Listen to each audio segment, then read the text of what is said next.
눈을 떴을 때 낯선 천장이 시야 가득 들어왔습니다.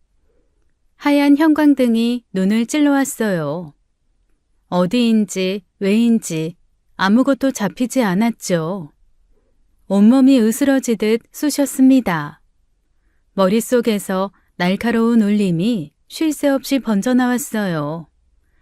저는 왜 내가 이곳에 누워있는 건지 기억의 파편 하나 떠오르지 않았죠.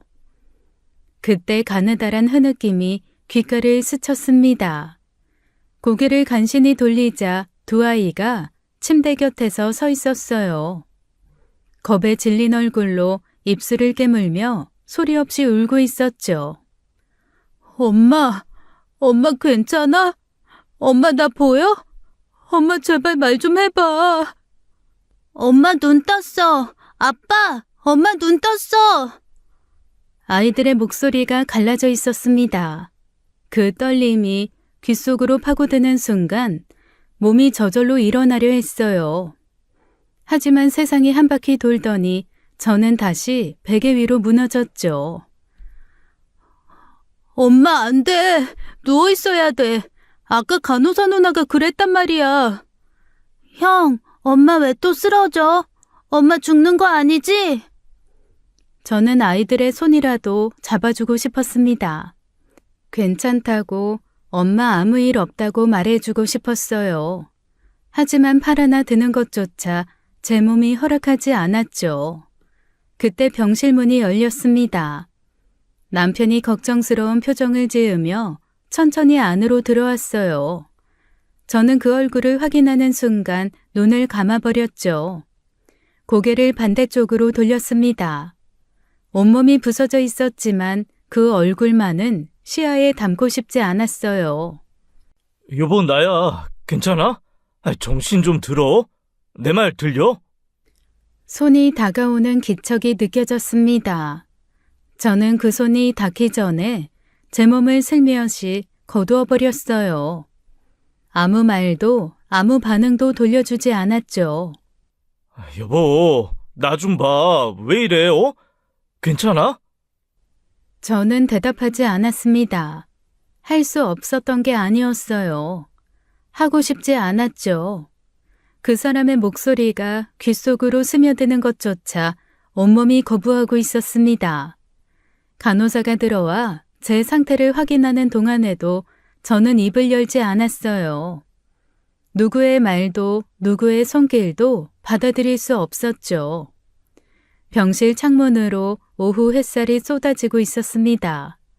따뜻한 빛이었지만 제 안은 한겨울보다 깊게 얼어붙어 있었어요. 저는 그 아파트에서 12년을 살았습니다. 신혼 때 처음 짐을 풀었던 그 집에서 아이 둘을 낳고 살림을 꾸려왔어요. 화려하진 않았지만 제 손때가 묻지 않은 구석이 없는 집이었죠. 초등학교에 다니는 두 아이는 별탈 없이 밝게 자라고 있었습니다. 크게 아픈 적도 없었고 큰 사고를 친 적도 없었어요. 엄마 마음이란 게 원래 그렇지 않습니까? 아이들이 건강하게 뛰어다니는 것, 그거 하나만으로 세상을 다 가진 기분이었죠. 엄마, 나 시험 100점 받으면 치킨 사줘. 나도 100점이면 치킨. 그래, 둘 다 100점 받아와. 그럼 엄마가 치킨 2마리 시켜줄게. 진짜? 약속이다. 시우야, 우리 공부하자. 형은 맨날 그러고 안 하잖아. 야, 이번엔 진짜라고. 엄마, 시우가 나 무시해. 무시는 무슨. 둘 다 안 하면 치킨 대신 된장찌개다. 헐, 싫어. 난 진짜 할 거야. 아이들의 티격태격이 저녁 식탁 위로 번지는 날이 대부분이었습니다. 저는 그것만으로도 하루가 충분히 채워지는 사람이었어요. 부러울 것 없었죠. 남편은 매일 같은 시간에 출근하고 같은 시간에 돌아왔습니다. 특별히 다정한 사람은 아니었지만 빈틈없이 성실한 사람이었어요. 그 예측 가능한 일상이 저에게는 가장 든든한 울타리였죠. 시동생 부부는 같은 아파트 단지 안에 살고 있었습니다. 걸어서 5분이면 오갈 수 있는 거리였어요. 한 달에 2~3번씩 4사람이 모여 밥을 먹는 게 오래된 습관이었죠. 형님, 요즘 아주버님은 집에서 살림 좀 도와줘요? 저희 남편은 양말을 빨래통 옆에 던져놓더라고요. 말해도 바뀌질 않아요. 우리 집도 똑같아. 승재 씨는 빨래통 위에 올려놔. 통 위에. 뚜껑을 여는 게 그렇게 힘든가 봐. 형님, 저 둘 좀 봐요. 지금 반성은 안 하고 서로 눈빛 교환하고 있잖아요. 그러게. 형제가 저럴 때만 한마음이야. 서방님도 좀 고치세요. 웃음이 끊이질 않는 자리였어요. 동서와 저는 시간이 갈수록 더 가까워졌죠. 속 깊은 이야기도 거리낌 없이 나눌 수 있는 사이였습니다. 남편 흉도 시댁 이야기도 아이들 고민도 서로에게 처음 꺼내는 사이였어요. 명절이면 나란히 서서 음식을 장만했고 주말이면 아이들을 데리고 근처 공원을 돌았죠. 누구나 한 번쯤은 이런 생각을 해본 적이 있으실 겁니다. 지금 이 순간이 영원히 계속될 거라는 착각이요. 저도 그랬습니다. 내일도 모레도 같은 웃음이 찾아올 거라고 의심 없이 믿고 살았어요. 그 믿음이야말로 제 인생에서 가장 값비싼 착각이었죠.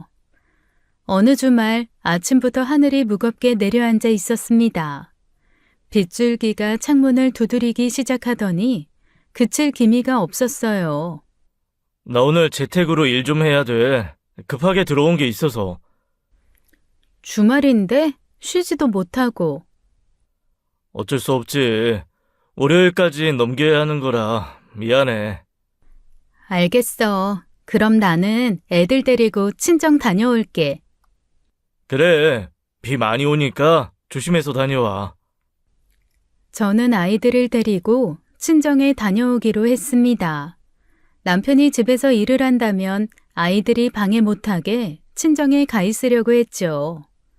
지하 주차장에서 차를 빼 아파트 동앞에 잠시 정차했습니다. 빗소리가 차 지붕을 촘촘히 두들겼어요. 저는 내비게이션에 친정집 주소를 입력하고 있었죠. 자주 가는 길이지만 언제나 혼자 운전해서 가는 길은 어려웠거든요. 그 순간이었어요. 조수석 문이 벌컥 열렸습니다. 예고도 노크도 아무것도 없었죠. 저는 깜짝 놀라서 조수석을 바라보았어요. 우산 없이 비를 흠뻑 맞은 여자가 상체를 차 안으로 들이밀었습니다. 빗물이 시트 위로 뚝뚝 떨어졌어요. 여자의 머리카락이 얼굴에 들러붙어 있었죠. 심장이 내려앉는 기분이었습니다. 잠긴 줄 알았던 조수석 문이 열리는 순간 온몸의 근육이 동시에 경직되었어요. 여자는 저와 눈이 마주치자 돌처럼 굳어버렸습니다. 숨이 멎은 것처럼 동작이 완전히 멈추었어요. 그 정지된 표정 속에 놀람만 있는 게 아니었죠. 뭐라고 설명하기 어려운 묘한 감정이 여자의 눈 안에 서려 있었습니다. 엄마, 저 누나 누구야? 아이들의 목소리에 여자가 퍼뜩 정신이 든 듯했죠. 누구세요? 죄송합니다. 차를 착각했어요. 그 한마디를 남기고 여자는 조수석 문을 닫더니 빗속으로 빠르게 사라졌습니다. 뒷모습이 빗줄기 사이로 흐릿하게 번지다 곧 보이지 않았어요. 그런데 이상했죠. 비를 맞으면서도 뛰지 않았습니다. 어깨를 잔뜩 움츠린 채 빠른 걸음으로 사라지는 뒷모습이 묘하게 눈에 걸렸어요. 엄마, 저 누나 왜 우리 차에 탄 거야? 모르는 사람이잖아. 무섭다, 엄마. 괜찮아. 비가 많이 오니까 차를 헷갈렸나 보다. 자기 집 차인 줄 알았겠지. 자, 이제 출발한다. 외할머니한테 가자. 아이들은 금세 관심을 잃고 뒷좌석에서 서로 장난을 치기 시작했어요. 저는 차를 출발시켰죠. 와이퍼가 빗물을 쓸어내리는 리듬 사이로 방금 전 여자의 표정이 자꾸 떠올랐습니다. 차를 착각한 거라면 그럴 수 있는 일이었어요. 그런데 왜인지 개운하지가 않았죠. 그냥 찝찝한 기분이 빗소리처럼 쉽게 거치질 않았습니다. 일주일 뒤 시동생 집에서 부부 모임이 있었습니다. 한 달에 두세 번 있는 익숙한 저녁 자리였어요. 둘러앉아 밥을 먹고 이런저런 이야기를 나누는 게 전부인 소박한 모임이었죠. 저녁 식사를 마친 뒤 동서가 저를 슬쩍 작은 방으로 끌고 갔습니다. 형님, 이리 와봐요. 보여줄 거 있어요. 뭔데 이렇게 몰래 불러? 남자들한테 보여주면 또 잔소리 하잖아요. 형님한테만 보여주는 거예요. 동서는 옷장 안쪽에서 쇼핑백 하나를 꺼내더니 조심스럽게 가방을 들어 올렸어요. 한눈에 봐도 만만치 않은 물건이었죠. 예쁘지 않아요? 저번 달에 백화점에서 딱 보는 순간 미쳐버리는 줄 알았어요. 이 색상 진짜 안 나오는 건데 딱 하나 남은 거 제가 잡은 거예요. 그래, 예쁘다. 어머, 이거 꽤 비싼 거 아니야? 서방님이 알면 난리 나겠네. 그래서 형님한테만 보여주는 거잖아요. 형님은 입이 무거우니까. 저는 웃으면서도 속으로 한 가지 생각이 스쳤습니다. 서방님 수입을 생각하면 선뜻 살 수 있는 가격이 아니었어요. 하지만 남의 살림에 이러쿵저러쿵 할 일은 아니었죠. 저는 내색 않고 예쁘다고 한 번 더 말해주었습니다. 동서가 가방을 다시 쇼핑백에 넣는 동안 저는 무심히 방 안을 둘러보았어요. 벽에 액자 서너 개가 나란히 걸려 있었죠. 오래된 사진들이었어요. 가족 사진, 여행 사진, 그리고 한 장이 눈에 들어왔습니다. 동서 옆에 낯선 여자가 서 있는 사진이었어요. 저는 그 얼굴을 보는 순간 시선이 멈췄죠. 어디서 본 듯한 인상이었습니다. 기억의 어딘가를 건드리는데 정확히 짚이질 않았어요. 이 사진 속에 있는 사람은 누구야? 아, 걔요? 제 친구예요. 고등학교 동창. 그래? 나 얼마 전에 단지에서 비슷한 얼굴을 본 것 같아서.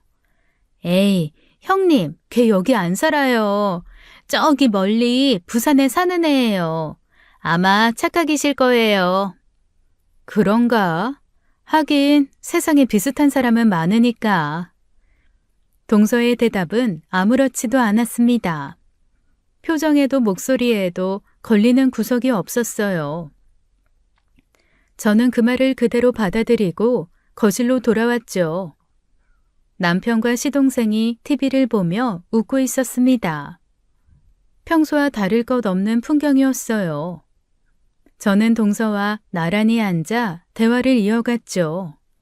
그런데 이상하게 그 사진 속 얼굴이 머릿속에서 지워지질 않았습니다. 비 오던 날 조수석 문을 열었던 그 여자와 닮아 보였던 게 자꾸 걸렸어요. 하지만 동서가 부산에 사는 친구라고 했으니 우연의 일치겠죠. 저는 그렇게 스스로를 납득시키며 그 생각을 털어냈습니다. 그리고 며칠 뒤 저는 단지 놀이터 근처에서 아이 친구 엄마를 마주쳤어요. 평소에도 가끔 밥도 함께 먹는 사이였어요. 그런데 그날 아이 친구 엄마 표정이 평소와 달랐죠. 저를 보자마자 반갑게 웃는 대신 뭔가 망설이는 눈빛이었습니다. 저기, 서진 씨, 잠깐 시간 돼? 왜? 무슨 일 있어? 여기 말고 저쪽에서 잠깐만 얘기하자. 아이 친구 엄마가 저를 벤치 쪽으로 데려가더니 한참을 말없이 앉아 있었습니다. 입을 열었다 닫기를 몇 번이나 반복했어요. 그 모습을 보는 것만으로도 뭔가 심상치 않다는 게 느껴졌죠. 친구 엄마는 결국 조심스럽게 말을 꺼냈습니다. 이걸 말해야 하나 말아야 하나 진짜 많이 고민했어. 일주일 넘게 잠도 제대로 못 잤어. 괜히 나 때문에 부부싸움 할까봐. 근데 나라면 알고 싶을 것 같아서. 뭔데 그래? 무슨 일이야? 얼마 전에 시내 쪽에서 서진 씨 남편을 봤어. 근데 혼자가 아니었어. 혼자가 아니었다고? 젊은 여자랑 같이 있었는데 그냥 아는 사이 같은 느낌이 아니었어. 둘이 꽤 가깝게 붙어서 걷고 있었고 분위기가 어떻게 말해야 하지? 그냥 보통 사이는 아닌 것 같았어. 그게 무슨... 내가 오해한 걸 수도 있어. 근데 그냥 넘기기엔 마음이 너무 걸려서. 서진 씨한테 말 안 하고 그냥 넘어가면 내가 너무 찝찝할 것 같아서. 만약에 아무 일도 아니면 그때 나 욕해도 돼. 고마워. 근데 혹시 그 여자 얼굴 봤어? 봤지. 나 그때 사진도 찍었어.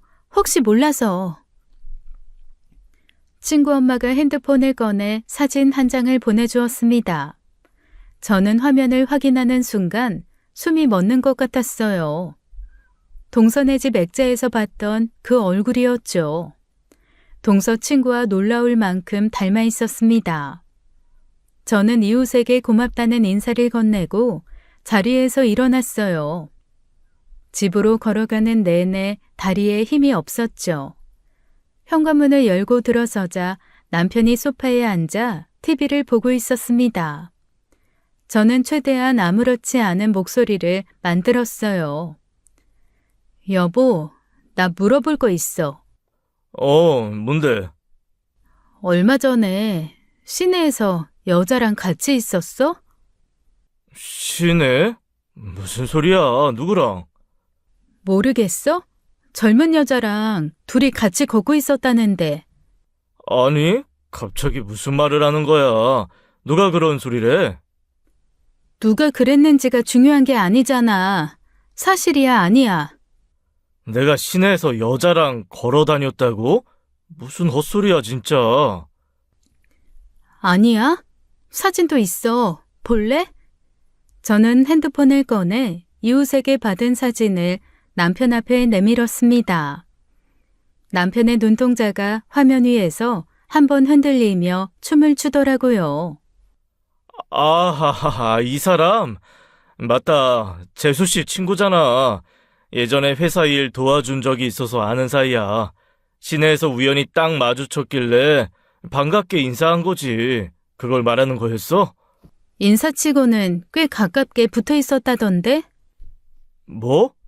누가 그래? 참 동네가 좁긴 좁다. 길에서 잠깐 마주쳐서 몇 마디 한 건데 그걸 가지고 아유, 아줌마들이란. 남편의 목소리는 담담했습니다. 하지만 저는 그 설명이 자연스럽게 받아들여지지 않았죠. 마음 한편에서 무언가가 조용히 가라앉지 않고 있었습니다. 마침 그날은 시동생 부부와 저녁 약속이 잡혀있던 날이었습니다. 현관 초인종이 울렸고 시동생 부부가 서 있었어요. 일단 남편에게 그 여자에 대해 더 따져 물을 수가 없었죠. 형수님, 배고파서 왔습니다. 오늘 메뉴 뭐예요? 된장찌개에 불고기 구웠어요. 형수님이 해주시는 건 뭐든 잘 먹죠. 우리 집에선 이런 밥상 구경을 못해서. 야, 임덕수, 그럼 여기서 살든가. 형수님, 저 받아주실 수 있어요? 서방님 하나 더 먹여 살릴 여력은 없어요. 네 사람이 둘러앉아 밥을 먹는 익숙한 풍경이었습니다. 저는 식사를 하면서도 아까 남편과 나눈 대화가 계속 머릿속에 걸려 있었어요. 결국 자연스러운 척 동서에게 말을 꺼냈죠. 동서 친구 있잖아. 액자에서 본 그 친구. 승재 씨가 시내에서 그 친구를 만났다고 하더라. 아주버님이 유미를요? 동서의 눈이 동그래졌습니다. 연기가 아닌 진짜 놀란 사람의 표정이었어요. 적어도 그 순간에는 그렇게 보였죠. 아유, 그게 얼마 전에 요 앞 상가단지에서 만났어. 걔가 여길 왜 왔지? 잠깐만요, 형님. 제가 직접 확인해 볼게요. 동서는 바로 핸드폰을 꺼내 전화를 걸었습니다. 식탁 위에 잠깐 정적이 내려앉았어요. 남편은 국을 뜨는 손을 멈추지 않았고 시동생은 반찬을 집으며 별 관심 없다는 표정이었죠. 야, 유미야, 너 요즘 어디 살아? 뭐? 진짜? 여기로 이사 왔어? 우리 단지로? 그래, 나도 여기 살지. 어? 너 몰랐어? 뭐야, 나한테 관심도 없었냐? 참나. 통화를 마친 동서가 핸드폰을 내려놓으며 허탈하게 웃었습니다. 형님, 걔가 최근에 이 단지로 이사를 왔대요. 저도 진짜 몰랐어요. 연락을 한동안 못해서. 세상에 이런 우연이 다 있나? 그래? 그럼 이 동네에 살고 있는 거야? 네. 그리고 걔가 예전에 아주버님한테 일 관련해서 도움을 받은 적이 있다고 하더라고요. 그래서 서로 안면이 있는 거였나 봐요. 남편이 그제야 젓가락을 놓으며 입을 열었어요. 내가 아까 말했잖아, 재수 씨 친구라고. 시내에서 우연히 만난 거라니까. 형, 형수님한테 미리 말을 하지 그랬어. 괜히 오해 살 짓을 하고. 별일도 아닌 걸 뭐 일일이 보고를 해. 나도 그러고 나서 바로 잊고 있었는데. 그리고 나도 거기서 잠깐 마주친 거야. 한 2분? 그래도 형님 입장에서는 신경 쓰이실 수 있잖아요. 아주버님이 좀 센스가 없으셨다, 진짜. 동서가 저를 향해 눈을 찡긋하며 웃었죠. 마치 형님 편은 저예요 라고 말하는 것 같았습니다. 저는 동서가 직접 전화까지 걸어 확인해주는 모습에 마음이 조금씩 풀렸어요. 의심이라는 게 원래 한번 싹이 트면 쉽게 뽑히지 않는 법이지만 동서의 그 행동이 저에게는 꽤 큰 안도가 되었죠. 아이 친구 엄마가 오해를 한 거라는 생각이 들기 시작했습니다. 제가 너무 예민했던 것인지도 모르겠다는 생각이 슬며시 고개를 들었어요. 그리고 다시 며칠이 지났습니다. 저는 아이들과 함께 단지 안 산책로를 걷고 있었어요. 해가 기울기 시작한 오후였어요. 아이들이 앞서거니 뒤서거니 뛰어다니는 걸 보며 느릿하게 걷고 있었죠. 그때 저쪽에서 남자 한 명이 빠른 걸음으로 다가오는 게 보였습니다. 얼굴을 한 번도 본 적 없는 사람이었어요. 그런데 걸음이 심상치 않았죠. 표정이 일그러져 있었고 눈이 저를 똑바로 향하고 있었습니다. 저는 본능적으로 아이들 쪽으로 몸을 돌렸어요. 잠깐만요. 남자가 제 팔을 거칠게 잡았습니다. 소나귀에 힘이 들어가 있었어요. 저는 심장이 쿵 내려앉으며 온몸이 굳었죠. 팔이 너무 아팠습니다. 아, 뭐 하는 거예요? 이 손 놔요. 나 좀 따라와봐요. 놓으라고요. 지금 뭐 하는 거예요? 소리 지릅니다. 저는 팔을 있는 힘껏 뿌리치려 했습니다. 아이들이 뒤에 있다는 생각에 공포보다 분노가 먼저 치밀었어요. 엄마한테 왜 그래? 엄마 무서워. 아이들의 비명이 터져나왔죠. 슈우가 울음을 터뜨리며 제 다리를 꽉 붙잡았습니다. 그 순간 누군가 뒤에서 거세게 달려오는 발소리가 들렸어요. 남편이었습니다. 남편은 달려오는 속도 그대로 그 남자에게 주먹을 내리꽂았어요. 이 미친놈이 뭐야? 너 뭐하는 새끼야? 남자가 비틀거리며 뒤로 밀려났지만 남편은 멈추지 않았습니다. 두 사람 사이에 몸싸움이 벌어졌어요. 아이들이 겁에 질려 소리를 지르며 울었죠. 주변에서 지켜보던 행인이 신고를 했는지 얼마 지나지 않아 경찰이 도착했습니다. 경찰은 남편과 남자를 모두 분리시킨 뒤 경찰서로 동행하자고 했어요. 나도 같이 갈게. 아니, 당신은 집에 가. 애들 좀 봐. 남편이 턱짓으로 아이들을 가리켰습니다.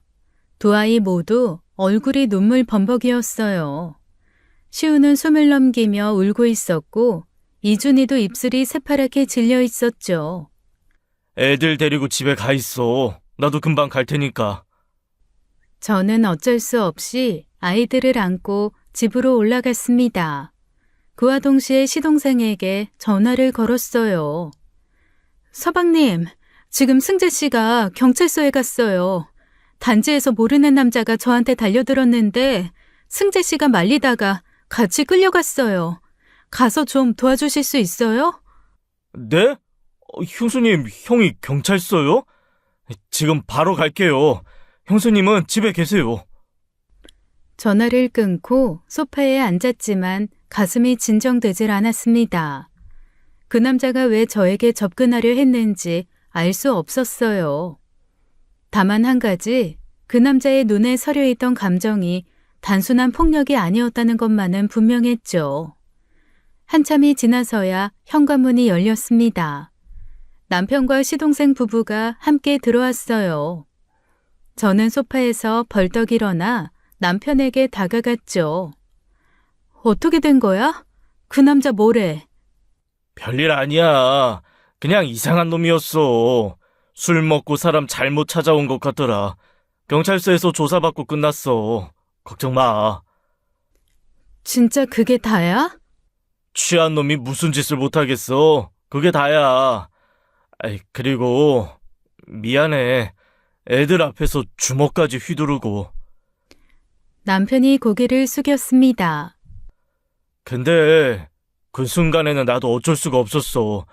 미친놈이 당신이랑 애들한테 달려드는 것 같으니까 몸이 먼저 나간 거야.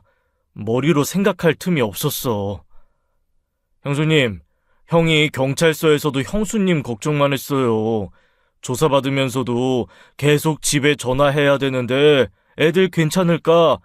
그 말만 반복하더라고요. 서방님이 가주셨어서 제가 마음이 놓였어요. 정말 고마워요. 이런 일에 제가 안 오면 되겠어요? 당연한 건데요. 형수님이 저희한테 얼마나 잘해주셨는데요. 형님, 얼마나 놀랐어요. 생각만 해도 내가 다 무섭다. 애들은 좀 괜찮아요? 이제 겨우 잠들었어. 시우가 한참을 울었어. 아유, 우리 시우. 내일 내가 아이들 데리고 맛있는 거 사줄게요. 기분 좀 풀어줘야지. 형님도 오늘 푹 쉬어요. 그 말에 긴장되어 있던 마음이 조금씩 풀렸습니다. 이 사람들이 곁에 있다는 게 그렇게 든든할 수가 없었어요. 나 진심으로 하는 말인데 이사 가자. 동네에 미친놈들이 너무 많아. 갑자기 무슨 이사야. 여기 산 지가 몇 년인데. 진짜야. 농담 아니라 진심이야. 나는 당신이랑 애들밖에 없어. 당신한테 무슨 일이라도 생기면 나 어떻게 살아? 남편의 목소리가 흔들렸습니다. 저는 그 말이 가슴 깊이 닿았어요. 이 사람이 나를, 이 가족을 이렇게까지 생각하고 있구나 싶었죠. 그날 밤 아이들 사이에 누워 잠을 청했습니다. 마음은 한결 가벼워져 있었어요. 하지만 눈을 감으면 그 남자의 얼굴이 자꾸 떠올랐죠. 그 남자는 왜 저에게 오려고 했던 걸까요? 그 의문 하나가 잠속까지 따라 들어왔습니다. 며칠 뒤 저는 혼자 마트에 들러 장을 보았습니다. 아이들 간식과 저녁 재료를 카트에 담고 계산을 마친 뒤 출입구를 나서는데 발이 멈췄어요. 저쪽에 그 남자가 서 있었죠. 심장이 쪼그라드는 기분이었습니다. 저는 반사적으로 몸을 돌려 자리를 피하려 했어요. 잠깐만요, 제발요. 아무 짓도 안 할게요. 제발 1분만요. 남자가 먼저 깊이 고개를 숙였습니다. 지난번과는 완전히 다른 태도였어요. 저는 경계를 풀지 않은 채 한 발짝 물러서서 남자를 바라보았죠. 저번에 정말 죄송했습니다. 팔을 잡고 소리를 지르고 지금 생각해도 제가 미쳤었어요. 아이들까지 있었는데 변명의 여지가 없습니다. 뭘 원하는 거예요? 당신 때문에 우리 애들이 며칠을 울었어요. 알고 있습니다. 정말 죄송합니다. 근데 꼭 전해야 할 말이 있어서 그랬어요. 그때 저도 너무 흥분한 상태라 방법을 몰랐습니다. 이렇게라도 안 하면 영원히 전할 수가 없을 것 같았습니다. 할 말이 뭔데요? 대체 뭘 그렇게까지 해서 전하고 싶은 건데요? 남자의 표정이 일그러졌습니다. 분노인지 고통인지 구분이 안 되는 감정이 얼굴 위로 번졌어요. 남편분이 바람을 피우고 있습니다. 저는 그 자리에서 숨이 멎는 것 같았죠. 저는 그 여자의 남자친구였습니다. 3년을 만났어요. 결혼까지 생각하고 있었습니다. 근데 얼마 전에 알게 됐어요. 제 여자친구가 유부남을 만나고 있다는 걸. 그 유부남이 당신 남편입니다. 네? 참을 수가 없었습니다. 저도 배신당한 사람이에요. 그래서 직접 알리러 왔다가 너무 흥분한 나머지 무례를 저질렀습니다. 하지만 당신은 반드시 알아야 할 사람이에요. 당신만 모르고 있었습니다. 남자는 핸드폰을 꺼내 화면을 저에게 보여주었습니다. 사진 속에 한 여자가 웃고 있었어요. 저는 그 얼굴을 확인하는 순간 머릿속이 하얗게 비었죠. 동선의 집 벽에 걸려있던 액자 속 그 얼굴이었습니다. 동서가 자기 친구라고 했던 바로 그 여자였어요. 비 오던 날 조수석 문을 열었던 그 여자였죠. 그리고 얼마 전 남편이 시내에서 만났던 여자예요. 다리에서 힘이 빠져나갔습니다. 장바구니를 쥔 손이 축 늘어졌어요. 남자는 더 이상 말을 보태지 않고 고개를 한번 숙인 뒤 자리를 떠났죠. 저는 마트 앞에 멍하니 서 있었습니다. 사람들이 제 옆을 지나갔지만 아무것도 보이지 않았어요. 머릿속에서 경찰서에서 돌아오던 그 밤이 떠올랐죠. 저와 아이들을 걱정해주던 남편의 얼굴이 스쳤습니다.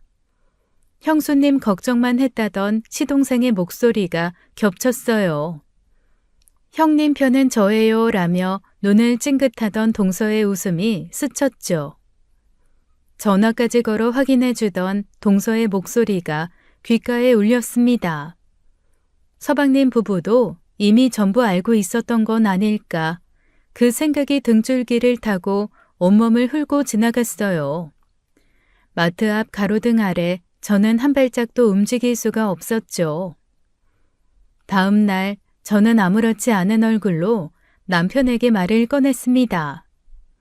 여보, 이번 주 토요일에 애들 데리고 친정 다녀올게. 엄마가 애들 보고 싶다고 하셔서. 그래?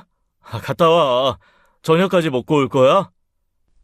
응, 좀 늦을 수도 있어. 엄마가 밥 같이 먹자고 하시니까. 알겠어. 조심해서 다녀와. 남편의 표정에는 아무런 동요가 없었습니다. 저는 일부러 이틀 전에 미리 말을 꺼낸 것이었어요. 시간을 넉넉하게 줘야 남편이 움직일 거라는 계산이었죠. 토요일 아침 저는 아이들을 친정에 맡겼습니다. 어머니에게는 잠깐 볼 일이 있다고만 말씀드렸어요. 미리 준비해둔 렌트카에 올라탄 뒤 저희 아파트 입구가 보이는 골목에 차를 세웠죠. 기다림이 시작되었습니다.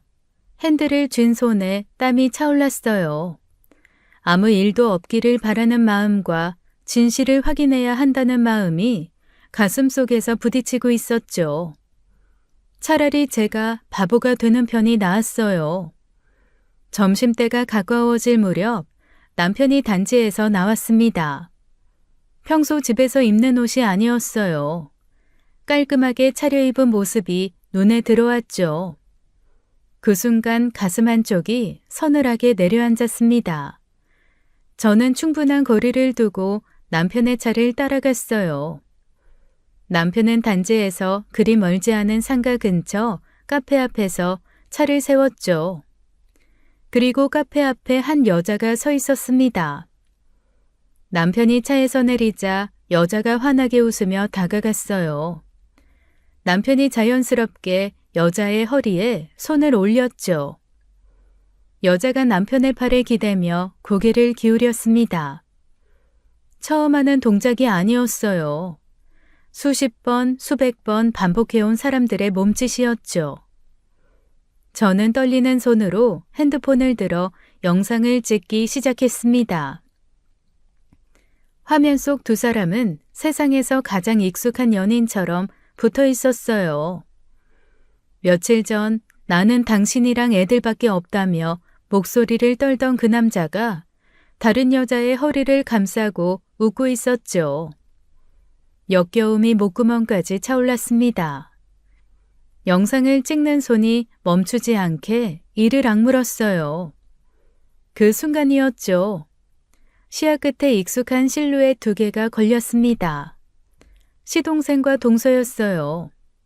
두 사람은 카페 쪽으로 걸어오더니 남편과 내연녀에게 반갑게 손을 흔들었죠.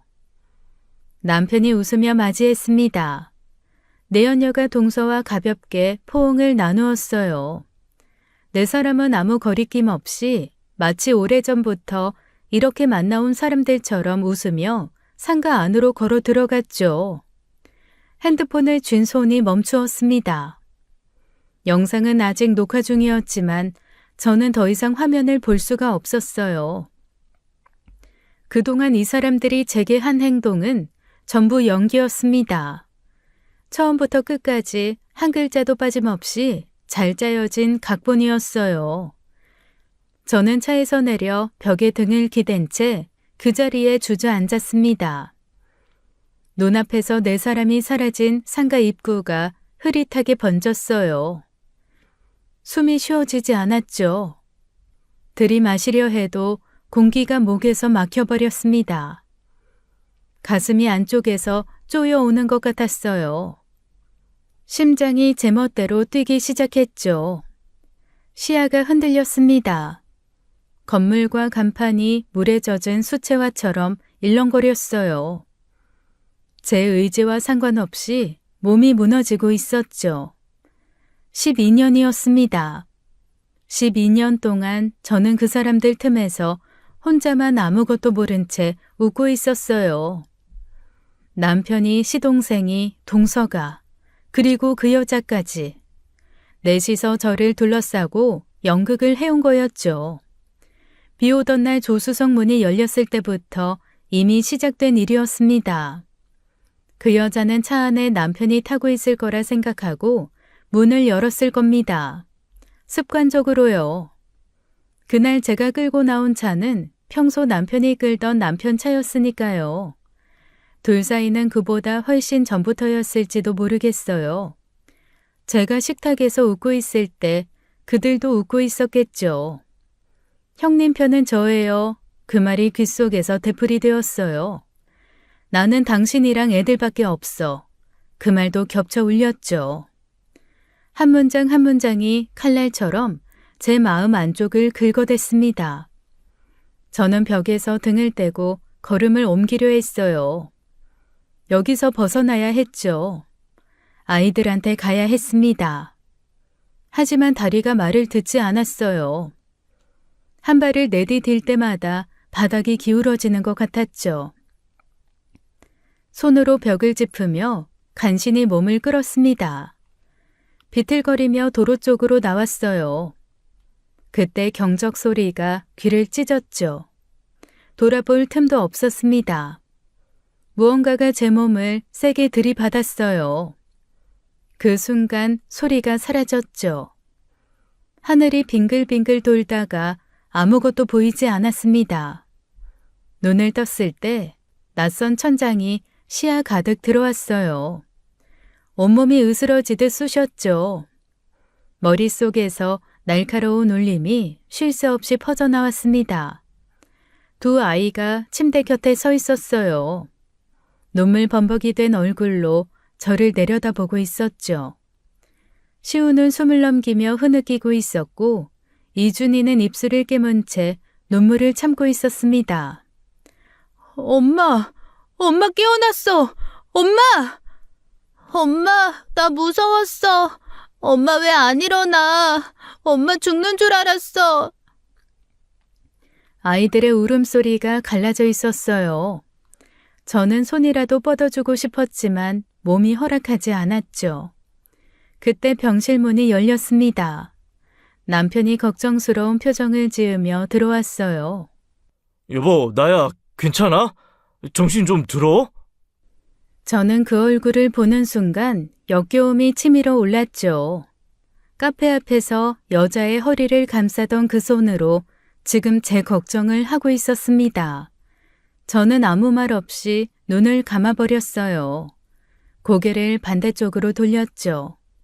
저 역겨운 얼굴을 1초라도 더 보고 있을 수가 없었습니다.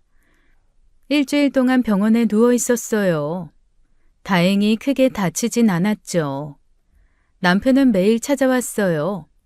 과일을 깎아주고 이불을 여며주고 잘 때 손을 잡아주려 했죠. 한때는 그 손이 세상에서 가장 안전한 곳이라고 믿었습니다. 하지만 이제는 그 손이 닿을 때마다 온몸에 소름이 돋았어요. 오늘 좀 어때? 어제보다 얼굴색이 낫다.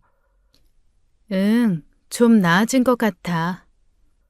다행이다. 태어나면 맛있는 거 먹으러 가자. 애들도 데리고. 그래, 당신이 쓰러졌다는 연락 받고 나 진짜 세상이 무너지는 줄 알았어. 다시는 이런 일 없게 할게. 내가 더 잘할게. 저는 웃었습니다. 일부러 아무렇지 않은 얼굴을 만들었어요. 절 배신한 그 장면들이 눈앞에 아른거렸지만 저는 눈 하나 깜짝하지 않았죠. 이제는 저도 연기를 해야 할 차례였습니다. 퇴원 후 집에 돌아온 날 저는 이혼을 결심했어요. 하지만 감정으로 덤비면 지는 싸움이라는 걸 알고 있었죠. 먼저 해야 할 일이 있었습니다. 남편이 관리하는 재산 규모를 파악하는 것이었어요. 제 재산은 제가 따로 관리하고 있었죠. 문제는 남편 쪽이었습니다. 남편 재산이 어디에 얼마나 있는지 정확히 알아야 했어요. 남편이 출근한 뒤 저는 남편 노트북을 열었습니다. 공인인증서 비밀번호는 알고 있었어요. 몇 년 전 집담보대출을 은행에 상환할 때 남편이 입력하는 걸 옆에서 본 적이 있었죠. 남편은 제가 그걸 모른다고 생각했겠지만 저는 기억하고 있었습니다. 인터넷 뱅킹에 접속해 거래 내역을 하나하나 훑어 내려갔어요. 월급 입금, 카드 결제, 공과금 자동이체. 평범한 내역들 사이를 지나는데 손가락이 멈추었죠. 시동생 이름으로 된 계좌에 2억 원이 한 번에 이체되어 있었습니다.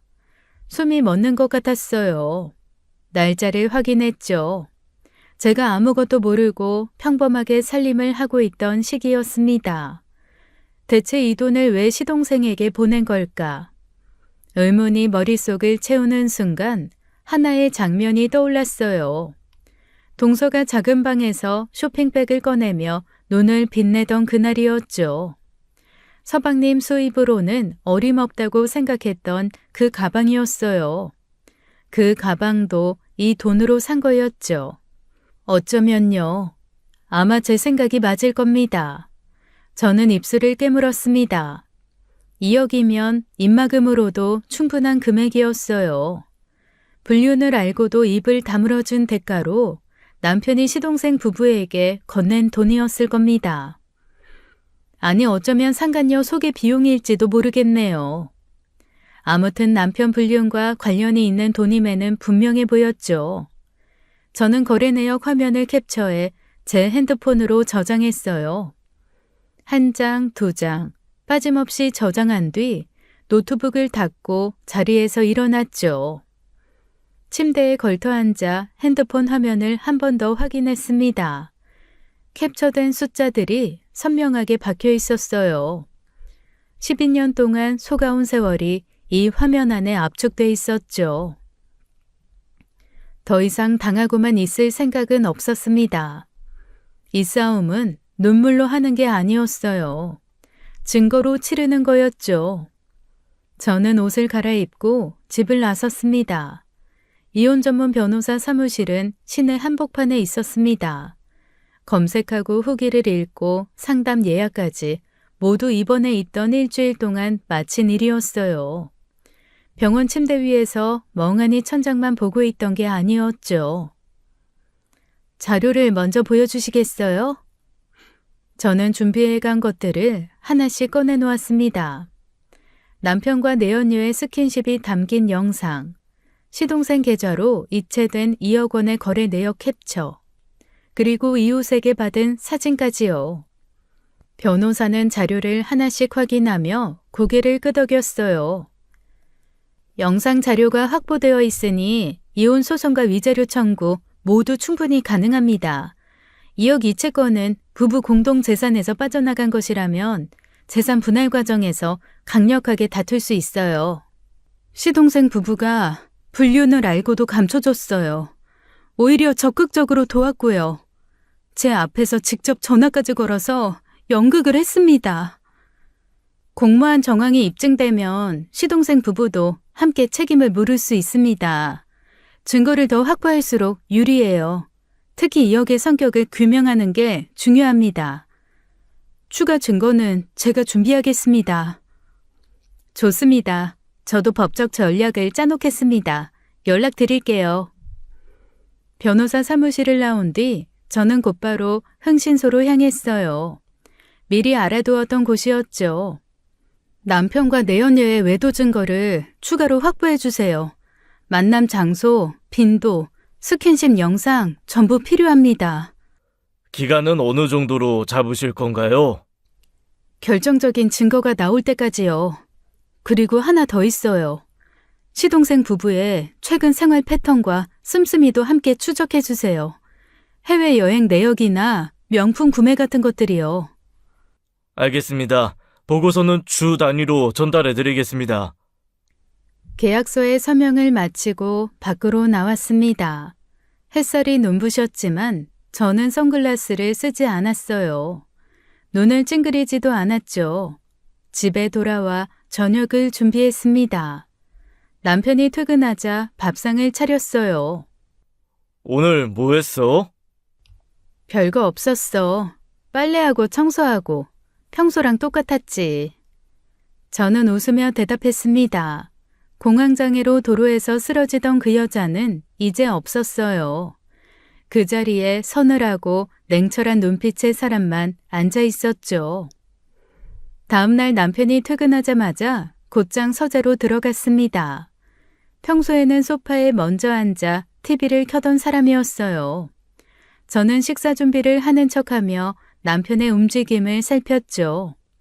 남편이 노트북을 열고 무언가를 확인하더니 잠시 뒤 노트북을 닫았습니다. 그리고 아무렇지 않은 얼굴로 부엌으로 걸어왔어요. 여보, 혹시 내 노트북 쓴 적 있어? 노트북? 아니, 왜? 아니, 그냥 좀 느려진 것 같아서. 나는 내 핸드폰이면 충분해. 노트북 쓸 일이 뭐가 있어. 저는 속으로 직감했습니다. 로그인 기록을 확인한 거였죠. 남편도 알게 된 겁니다. 제가 자기 은행 내역을 살펴보았다는 것을요. 하지만 저도 모르는 척, 남편도 모르는 척. 이제 이 집안에서는 두 사람 모두 가면을 쓰고 있었어요. 그날 밤 흥신소에서 문자가 왔습니다. 미행 중 대상에게 노출되는 상황이 발생했다는 보고였죠. 저는 핸드폰을 확인하는 순간 이를 악물었습니다. 최악의 타이밍이었어요. 그 직후였죠. 남편이 거실에 앉아있던 저에게 먼저 말을 꺼냈습니다. 나한테 무슨 할 말 없어? 무슨 말? 남편의 목소리가 단단했어요. 선수를 치겠다는 눈빛이었죠. 이제 서로 그만 연기하지. 당신이나 나나 다 알고 있잖아. 당신 나 의심하고 있는 것 같은데 나도 다 알아. 사람 붙여서 나 미행하게 한 거지. 솔직히 황당하고 기분이 나쁘네. 기분이 나빠? 그러면 내 기분은 얼마나 나쁠까? 남편이 딴 여자랑 만나고 있는데. 그 여자는 재수 씨 친구야. 내가 몇 번을 말해. 넷이서 어울린 건 그냥 지인 모임이었어. 그게 다야. 그때 당신은 장모님 댁에 갔으니까. 그때 현관 초인종이 울렸습니다. 시동생 부부가 들어왔어요. 타이밍이 너무 정확했죠. 미리 짜고 온 게 분명했습니다. 이 늦은 시간에 웬일이래요? 남편이 연락했나 봐. 형수님, 솔직히 저희도 기분이 안 좋습니다. 형수님이 사람을 붙여서 저희까지 미행시킨 거 다 알아요. 형이 바람을 피운다고 생각하신 건지 모르겠는데 저희가 거기에 끼어 있을 이유가 뭐가 있어요? 형님, 저도 할 말 있어요. 유미 진짜 제 친구예요. 넷이서 밥 한 번 먹은 게 그렇게 이상한 일이에요? 형님이 절 그렇게 못 믿었다는 게 솔직히 서운합니다. 유미도 유부남이랑 바람날 만큼 남자한테 아쉬워하는 애 아니고요. 저는 아무 말 없이 세 사람의 얼굴을 번갈아 보았습니다. 대본을 맞춰온 배우들 같았어요. 당신 이거 의부증이야. 병원에 가봐. 진심으로 하는 말이야. 당신이 나한테 이러면 안 되지. 그 말에 저는 속으로 코웃음이 나왔죠. 하지만 표정은 바꾸지 않았습니다. 그럼 2억은 뭐야? 서방님한테 보낸 2억. 남편의 눈이 한순간 흔들렸어요. 하지만 금세 표정을 되돌렸죠. 남편은 서랍에서 서류 한 장을 꺼내 제 앞에 내밀었습니다. 이것 봐. 덕수한테 내가 돈 빌려준 거야. 정상적인 개인 간 금전 거래라고. 차용증도 있고 날짜도 도장도 다 찍혀 있어. 뭐가 문제야? 형수님, 사정이 있어서 형한테 빌린 겁니다. 저도 갚을 계획 다 있어요. 고작 돈 빌린 것 때문에 사람을 써서 저를 미행하셨어요? 형수 무섭네. 저는 차용증을 받아들었습니다. 날짜와 도장이 선명하게 찍혀 있었어요. 얼마나 급하게 만들었으면 종이가 이렇게 깨끗할까. 저는 속으로 가소롭다는 생각이 들었죠. 하지만 내색하지 않았습니다. 남편이 차용증을 내밀며 뭐가 문제냐고 했을 때 저는 오히려 마음이 고요해졌어요. 기다리고 있었어요. 이 순간을요. 저는 천천히 자리에서 일어났습니다. 방으로 들어가 서류 봉투 하나를 들고 나왔죠. 세 사람의 시선이 일제히 제 손끝으로 모였어요. 저는 남편 앞 테이블 위에 서류를 하나씩 꺼내놓았습니다. 흥신소 보고서였죠. 이건 시동생 부부가 2억을 받은 직후 출국한 해외여행 내역이야.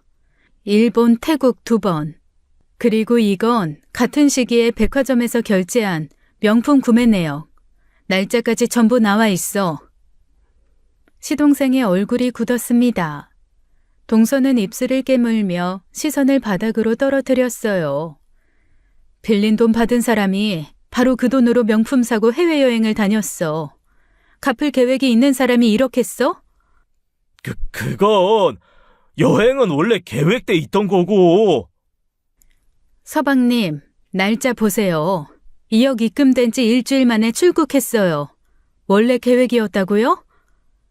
형님, 그건 저희 사정이 있었어요. 형님이 오해하시는 거예요. 돈 빌려서 여행 다니면 안 돼요? 즐기면서 사는 게 인생 모토라고요, 저희는요. 그래서 애도 안 낳잖아요. 저는 동서의 눈을 똑바로 바라보았습니다. 난주야, 네가 전화 걸어서 유미한테 확인해줬을 때 나 진짜 고마웠어. 형님 편은 저예요. 그 말에 난 진심으로 안심했고. 근데 그거 전부 연기였잖아. 처음부터 끝까지 나한테 연극한 거잖아. 그러니까 이제 그 개소리 좀 그만하라고. 동서의 입술이 떨리기 시작했어요. 차용증이 진짜든 가짜든 상관없어. 부부 공동재산을 나한테 한마디 상의 없이 처분한 것 자체가 사회 행위야. 변호사한테 이미 다 확인했어. 남편의 입이 열렸다 닫혔습니다. 말이 나오질 않는 거였어요. 뻔뻔하게 의부증이라고 몰아세우던 그 입에서 더 이상 아무 소리도 나오지 않았죠. 저는 여기서 멈출 생각이 없었습니다. 저는 핸드폰을 꺼내 남편 앞에 내밀었어요. 아직 안 끝났어. 이것도 봐. 세 사람의 시선이 다시 저에게 쏠렸어요. 저는 핸드폰을 꺼내 천천히 화면을 넘기며 남편 앞에 내밀었죠. 산부인과 진료 내역이었습니다. 주수가 적힌 초음파 기록이었어요. 그리고 그 기록의 이름 칸에는 내연녀의 이름이 선명하게 박혀 있었죠. 남편의 얼굴에서 핏기가 사라졌습니다. 입이 반쯤 벌어진 채 화면을 응시하는 남편의 눈동자가 미세하게 떨리고 있었어요. 축하해. 상간녀 아이 아빠 된다면서? 당신도 몰랐어? 거실의 공기가 얼어붙었죠. 시동생이 고개를 번쩍 들어 남편을 바라보았습니다. 동서의 얼굴이 새하얗게 질렸어요. 이건 시동생 부부도 몰랐던 거였죠. 형, 이게 뭐야? 임신이라고? 이게 무슨 소리야? 아니, 그게... 아주버님, 이거 진짜예요? 유미가 임신을 했다고요? 남편은 아무 대답도 하지 못했습니다. 불륜을 숨겨주고 2억까지 받은 시동생 부부조차 몰랐던 사실이 터져 나온 거였어요. 그들끼리의 공모에도 층위가 있었던 거였죠. 상간녀한테 아이가 생기는 거야? 그런데 그냥 지인 사이라고 계속 우겨보시려고? 이걸 어떻게... 기억나? 단지에서 나한테 달려들었던 그 남자. 당신이 주먹을 날려서 경찰서까지 끌고 간 그 사람. 당신이 쫓아낸 그 남자. 당신이 기억 못할 리가 없지. 당신 내연녀 남자친구. 거실이 조용해졌습니다. 시동생은 턱을 괜 채 바닥만 바라보고 있었어요. 동서는 입술을 깨문 채 제 얼굴을 쳐다보지도 못했죠. 남편은 소파에 앉은 채 두 손으로 얼굴을 감쌌습니다. 어깨가 미세하게 떨리고 있었어요. 지인 관계라는 말은 더 이상 나오지 않았죠. 의부증이라는 말도 사라졌습니다. 차용증은 테이블 위에서 종이장처럼 하찮게 놓여 있었어요. 저는 세 사람을 한 번씩 바라보았습니다. 한마디도 보태지 않았죠. 더 이상 할 말이 없는 건 남편 쪽이었고 할 필요가 없는 건 저였어요. 저는 자리에서 일어나 한마디 더 했습니다. 다 끝났어. 니들 거짓말은. 저는 그날 이후 바로 이혼 소송을 정식으로 제기했어요. 재산 분할, 남편에게 위자료 청구, 상간녀를 상대로 한 손해배상 청구까지 동시에 걸었죠. 변호사가 말했던 대로 한꺼번에 빠짐없이 모든 전선에서 동시에 시작했습니다. 법정에 내연녀의 임신 사실이 공식 자료로 제출되었어요. 산부인과 진료 기록, 주수 확인서, 그리고 내연녀 전 남자친구의 진술서까지요. 남편은 지인 관계였다는 주장을 꺼냈지만 재판부 앞에서 그 말은 종이장보다 가벼웠죠. 임신이라는 두 글자 앞에서 지인이라는 단어는 더 이상 버틸 수 없었습니다. 시동생 부부를 상대로 한 사회행위 취소 소송도 함께 제기했어요. 2억 원 전액 반환을 법적으로 청구했죠. 흥신소 추적 보고서가 증거로 제출되었습니다. 2억을 수령한 직후 해외여행과 명품 구매가 이어진 내역이 날짜별로 정리되어 있었어요. 그리고 차용증의 작성 시점이 문제가 되었죠. 흥신소 미행이 노출된 시점 이후에 급조된 정황이 드러나며 차용증은 허위 문서로 판단되었습니다. 정밀 검사를 해보면 언제 사용한 잉크인지 다 나오더라고요. 시동생이 법정에서 빌린 돈이 맞다고 주장했지만 상환 기록이 단 한 건도 없었어요. 변제 의사가 있는 사람이 여행과 명품에 돈을 쓴다는 논리는 어디에서도 통하지 않았죠. 법정에서의 싸움은 제가 예상했던 것보다 명확했어요. 증거가 말을 했죠. 감정이 아닌 서류와 숫자가 저 대신 싸워주었습니다. 하지만 저는 법정에서만 싸울 생각이 없었어요. 남편 직장에 서면을 보냈습니다. 불륜 사실과 내연녀 임신 사실을 담은 문서였죠. 회사 인사팀과 남편의 직속 상관에게 동시에 전달했어요. 이런 인간을 회사에 둘 거냐고 담담하게 주석을 달았죠. 남편은 직장에서 신뢰를 잃었습니다. 회사에서는 해고의 다른 이유들을 가져다 붙이며 남편 직위 해제 절차를 시작했죠. 매일 같은 시간에 출근하고 같은 시간에 돌아오던 그 성실한 남편의 경제적 기반이 발밑부터 무너지기 시작했어요. 내연녀의 가족에게도 서류를 전달했죠. 유부남과의 불륜, 그리고 임신의 전모가 담긴 문서였습니다. 자기 딸이 어떻게 살아가고 있는지 상간녀 부모도 알아야 하잖아요. 동서의 친정 가족에게는 2억 공모 사실을 전달했어요. 남편의 불륜을 알고도 입을 다물어준 대가로 2억을 받았다는 내용이었죠.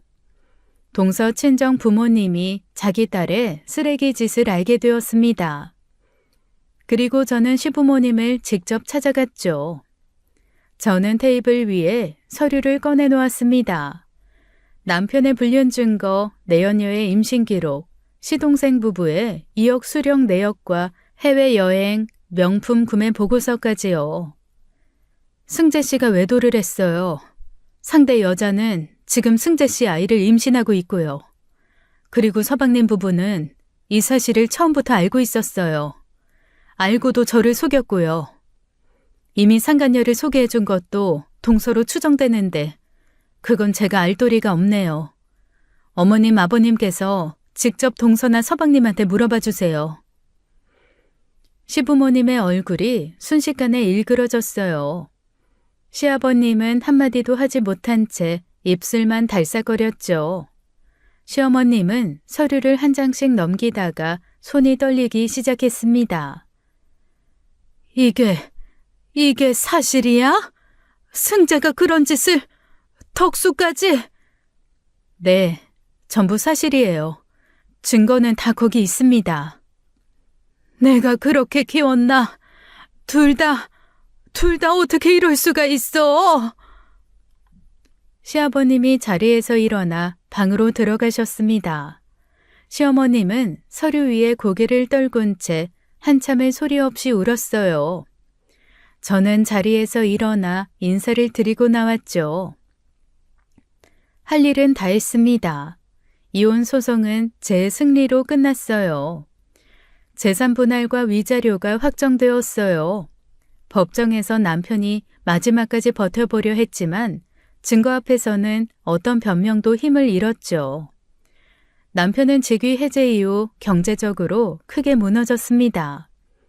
소송이 길어지면서 내연녀와의 사이에도 균열이 생겼죠. 위기 앞에서 드러나는 관계의 본질이란 결국 그 정도였습니다. 시동생 부부는 법원 판결에 따라 2억을 전액 반환했어요. 판결이 나온 직후 단지에서 이사를 갔죠. 동서는 친정에서도 외면당했고 시동생과의 갈등이 깊어져 결국 이혼까지 이르렀습니다. 형님 편은 저예요 라던 그 사람의 결말이었어요. 저는 아이들의 친권을 확보했죠. 두 아이와 함께 새로운 곳에서 생활을 시작했습니다.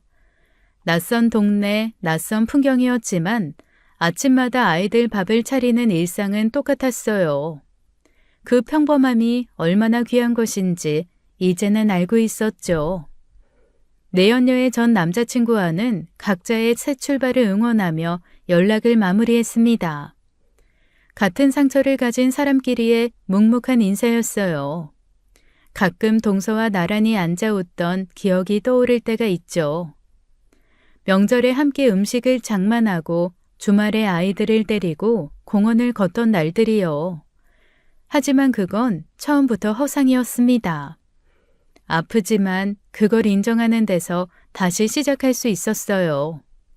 저는 12년을 잃었죠. 하지만 앞으로 살아갈 날들이 훨씬 더 많다는 걸 알고 있습니다. 그래서 걸어가요. 아이들 손을 잡고 앞을 향해서요. 지금까지 사연 읽어주는 남녀였습니다. 끝까지 시청해주신 여러분 감사드리며 저희는 다음 사연으로 돌아올게요. 감사합니다.